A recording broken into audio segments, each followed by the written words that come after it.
Hi hello నమస్తే welcome back to our channel. చర్మాన్ని మెరిపించుకోవడానికి facials వేయించుకోవడం మనకు అలవాటే. అయితే వాటితో పాటు అప్పుడప్పుడు ఫేస్ ఫీల్స్ కూడా మేలు చేస్తాయంటున్నారు నిపుణులు. ఇంట్లో లభించే కొన్ని పదార్థాలను ఉపయోగించి వేసుకునే ఫీల్తో ముఖాన్ని మెరిపించుకోవచ్చు అంటున్నారు. అవేంటంటే అరకప్పు కీరదోస గుజ్జును తీసుకుని అందులో గుడ్డులోని తెల్ల సొన అలాగే ఒక చెంచా నిమ్మరసం వేసి బాగా కలుపుకోవాలి. ఈ మిశ్రమాన్ని ముఖానికి ప్యాక్లా వేసుకుని 20 నిమిషాలు ఆరనివ్వాలి. అటు తర్వాత గోరువెచ్చని నీటితో ముఖాన్ని శుభ్రం చేసుకోవాలి. ఇందులో ఉన్న కీరాదోస పిగ్మెంటేషన్ సమస్యలను తగ్గించడంతో పాటు ముడతల్ని గీతల్ని కూడా దూరం చేస్తుంది.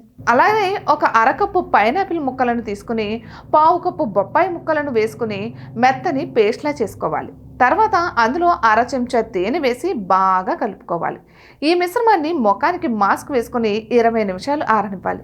అటు తర్వాత గోరువెచ్చని నీటితో ఒకసారి అలానే చల్లని నీటితో మరోసారి ముఖాన్ని శుభ్రం చేసుకుని పొడి వస్త్రంతో తుడుచుకోవాలి. ఇలా తరచూ చేస్తుంటే ఫలితం ఎంతో బాగుంటుందంటున్నారు నిపుణులు.